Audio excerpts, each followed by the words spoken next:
Chegamos então ao final do arco do Inventário Oculto e o quarto episódio da segunda temporada do anime de Jujutsu Kaisen, onde tivemos a consolidação do Satoru Gojo se tornando o iluminado e o feiticeiro mais forte da atualidade. Como é que ele conseguiu sobreviver? Vamos falar também sobre isso nesse vídeo. Mas galera, um episódio que foi muita reflexão interessante e principalmente com a animação agregando ainda mais a essa conclusão de arco. Primeira coisa que eu queria destacar no começo desse episódio foi sobre a explicação que o Toji Fushiguro ele dá sobre como ele conseguiu se tornar uma pessoa invisível, né? Como ele conseguiu esconder as suas ferramentas, as suas adagas, enfim, todas as suas ferramentas amaldiçoadas dentro de um espírito amaldiçoado para ocultar a energia amaldiçoada que era emanada por elas. Só que ao mesmo tempo, aquele espírito amaldiçoado também emanava a sua própria energia amaldiçoada e ele também precisava ser escondido, e a estratégia que ele adotou foi conseguir aproveitar que aquele espírito amaldiçoado já conseguia comprimir o próprio tamanho e ingerir ele próprio aquele espírito amaldiçoado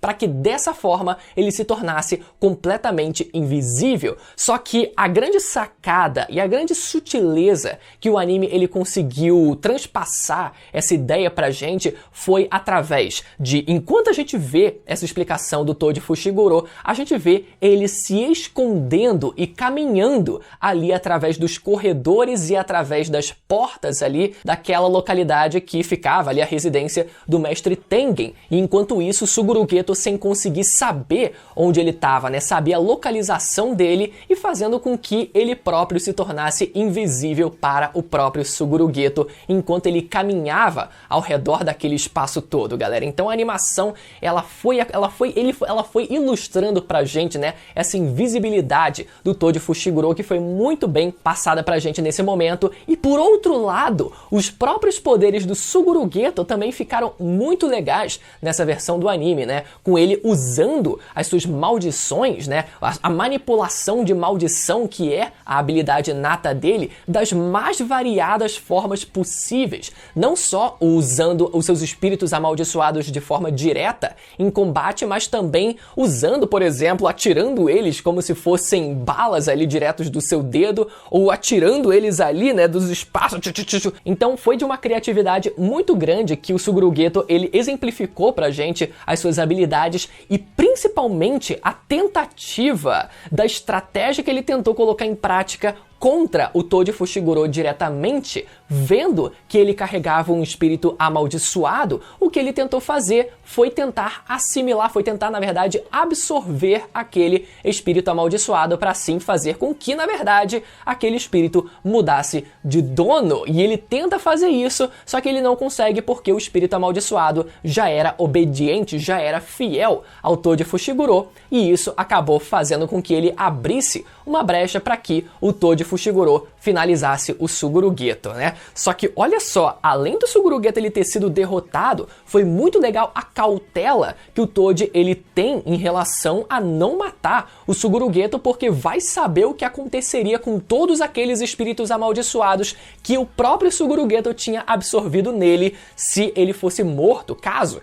ele fosse morto. Então ele conseguiu finalizar o Suguru Geto sem matar ele para evitar qualquer coisa, qualquer possível desastre. Então, porra, o homem, além de perder a batalha, ele foi também humilhado por conta disso. Mais adiante no episódio, vemos a ressurreição do Satoru Gojo, como ele conseguiu sobreviver àquele golpe, àquela série, aquele massacre que o Toji Fushiguro causou no seu corpo, galera, deixando ele praticamente à beira da morte. Como diabos ele conseguiu sobreviver? Vamos lá, galera. A gente sabe que o poder ocular do Satoru Gojo, que é os 6 olhos, ela consiste no usuário conseguir identificar e perceber, ter uma percepção do fluxo de energia amaldiçoada como ninguém. Ele consegue ter essa visão muito mais apurada, muito mais aguçada do que qualquer outra pessoa, e dessa forma, naquele momento, ele decidiu, no leito da sua morte, focar toda a sua habilidade em entender todo o fluxo da sua própria energia amaldiçoada nas suas mínimas nuances para conseguir ter essa visão completa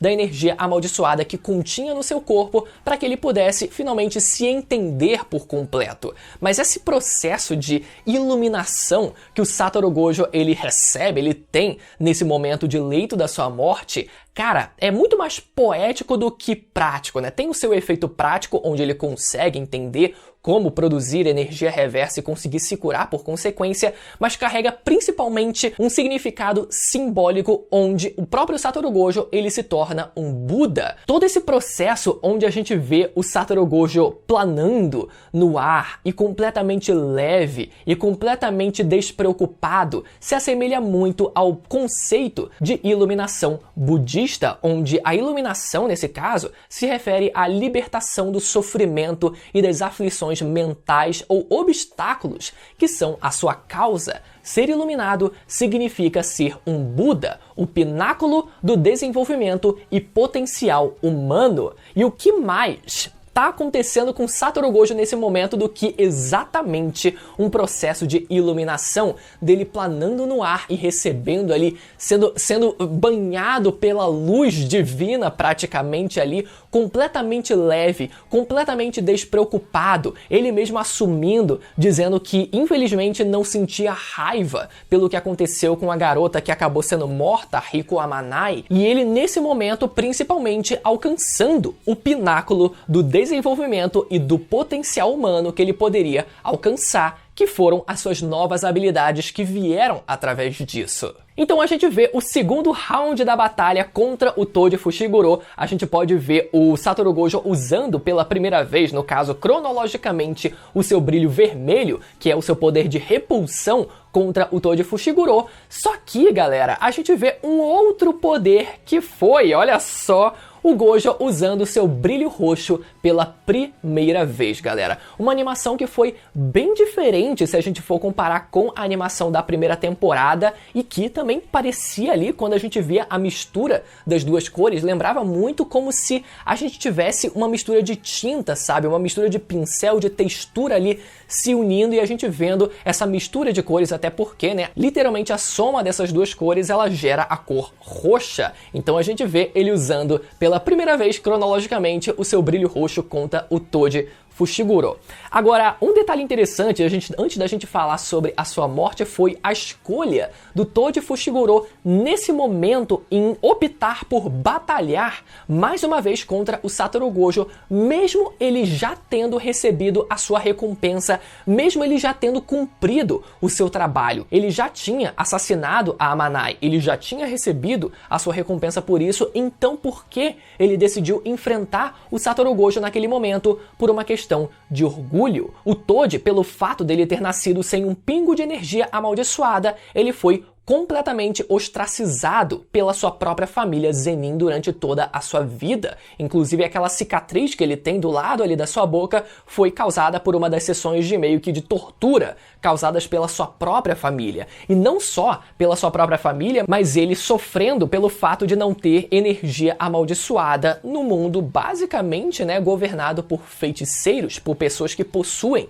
energia amaldiçoada. Então o Toji, ele, apesar de não precisar entrar em combate naquele momento, ele opta por fazer aquilo porque ele sentiu uma necessidade de se provar alguém que era capaz de derrotar um feiticeiro, alguém que era capaz de enfrentar aquele sistema que oprimiu basicamente ele durante toda a sua vida. Só que, infelizmente, esse orgulho culminou na própria queda e morte do Toji Fushiguro. Na verdade, a não queda, já que, pelo visto, o anime ele deixou bem explícito que o Toji Fushiguro ele morreu de pé depois de levar aquele brilho roxo ali na metade do bucho, e ele ainda coloca a mão ali pra ver se ainda tem alguma coisa ali.